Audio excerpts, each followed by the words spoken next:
writings are mostly about religion, but sometimes I do speak about science. I was a science student before I became even interested in religion or spirituality. Scientific temperament is therefore deeply ingrained in me and in my thinking process. One of the good things about my experience is my knowledge of science does not interfere with my faith or religious beliefs. I somehow manage to give importance to both of them and deal with them without suffering from an inner conflict. It may be because I know that science and metaphysics operate on different principles. And to arrive at truth, we probably need to synthesize both of them and develop a comprehensive approach to understand life and existence. It is my conviction that we must have scientific temperament in exploring truth, and we must have religious attitude in appreciating the knowledge our scriptures contain. Because religious knowledge cannot be verified by science or by any other physical means. We therefore need both methods to arrive at truth. Truth is vast. Truth is infinite. You cannot measure truth with one instrument or by one means. You need a comprehensive approach to understand our existence, the truths about our lives and about this world. We need to use both our minds and hearts to appreciate life. We need both science and religion to have a balanced approach to probe into the mysteries of the universe. Hinduism appreciates this multi-pronged approach. Hindu philosophy, which has been ignored mostly by the Western world, is all about perspectives. Each perspective in Hinduism we call Darsanas, or viewpoints. We have a similar approach in Jainism. It is called Syadavada, or the theory of standpoints. What this means is you take into consideration several viewpoints before you arrive at truth. From the time we are born until we die, we keep pushing the boundaries of our knowledge and intelligence. And as we learn and grow, we have to change our perspectives too. Changing your thinking and beliefs is not a flip-flop, as some prefer to call it, to deride their opponents in the political field. It is about learning, growing, and adapting. If we are not such flip-flops in real life, we would have still been living in caves and eating raw flesh of the animals. We would have never used fire or invented the wheel. We would have never migrated to greener pastures and adapted to the changing climate of the planet. I think our personal growth and development, for the sake of that, we need to adapt this multi-pronged approach. We need to use various perspectives or approaches to cultivate an all-round knowledge and stretch our minds in every possible direction to assimilate whatever knowledge we can gather in the course of our lives. I think in this regard we need to focus at least on 5 areas, which I would call the 5 Darsanas of modern life. They are 1. Dharma Darshana, 2. Vijnana Darshana, 3. Atma Darsana, 4. APara Darsana, 5. APara Darsana. Now before I explain these, let me explain that these words are my invention.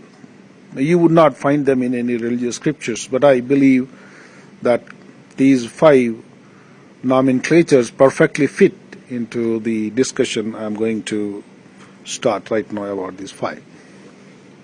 Let me explain what they are. Dharma Darshana means the knowledge of your religion, your religious scriptures. your religious duties, your religious philosophy, your spiritual practices, and the established code of conduct. It is essentially the perspectives that you will cultivate with the help of your religious beliefs. This knowledge should help you rise above your ordinary thinking, view life from a wider perspective, and work for your liberation. Collectively, this knowledge should help us to live responsibly and help each other in our struggle for survival. Now, the second one is Vijnana Darshana. Vijnana Darshana is the knowledge arising out of your objective, intelligent, and scientific study of the world and the universe in which you live. This knowledge should help you to understand the way nature works and use that knowledge to deal with the challenges and modifications of nature. And those modifications nature creates within ourselves and the world in which we live. In traditional Hinduism, we call this Tattva-gnana, or the knowledge of the realities of nature. Science is essentially a systematic study of nature, or the study of the objective material universe. Vijnana is empirical knowledge or worldly knowledge. It has limitations, but within those limitations, it is extremely useful as an instrument of knowledge. The next one is Atma Darsana. Atma Darsana means knowledge and awareness arising out of your own experiences and perceptions. It is knowledge gathered by yourself through your own experiences and observations. Such experiences may be either spiritual or purely physical. This knowledge is immensely helpful in validating the knowledge we gain from other means. It helps us to be realistic, examine our irrational beliefs, test the assumptions and prejudices we may entertain, and cultivate maturity in our thinking and actions. Most importantly, when you use your own experiences and observations, you will develop a distinct individuality and a very unique personality. You will develop a signature style in your thinking, decisions, and actions. The next one is called APara Darsana. APara means others, something that is not you. APara Darsana means the knowledge that you gain from others or other sources.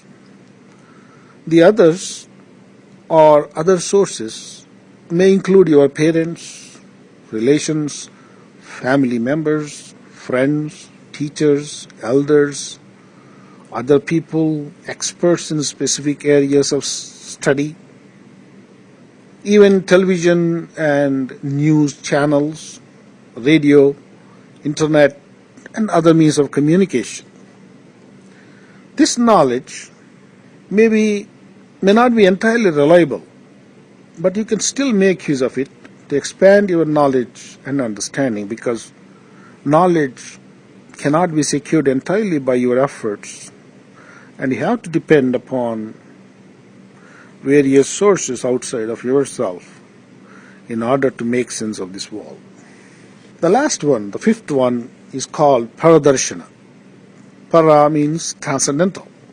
So APara Darsana means the transcendental knowledge that arises from deep spiritual states, from dreams, from intuition, and from spiritual experiences. This knowledge actually arises from your higher nature, not from your ordinary nature. These experiences that arise in your deeper states are very personal, very rare, very difficult to validate, and very difficult to duplicate. This knowledge should be used exclusively for our spiritual growth, not to show off or not to attract other people's attention or to prove to others our moral or spiritual superiority. It is better if you use that knowledge to improve yourself rather than to speak about it. These 5 means of knowledge are like the 5 senses. They are like the 5 streams of knowledge that keeps flowing continuously into one's mind and enrich the ocean that exists in it. They can help you in resolving problems and overcoming challenges. Thus, we have 5 means to know. What are they? Dharma Darshana, knowledge arising from religion. Vijnana Darshana, knowledge arising from empirical experience or your interactions with the objective material world. Atma Darsana, knowledge arising from your own experiences and perceptions. APara Darsana, knowledge arising from your interaction with the other people, such as your teachers and parents. And Para Darshana, knowledge arising from your own transcendental states or from your higher nature or from your dreams and such other means. Thanks.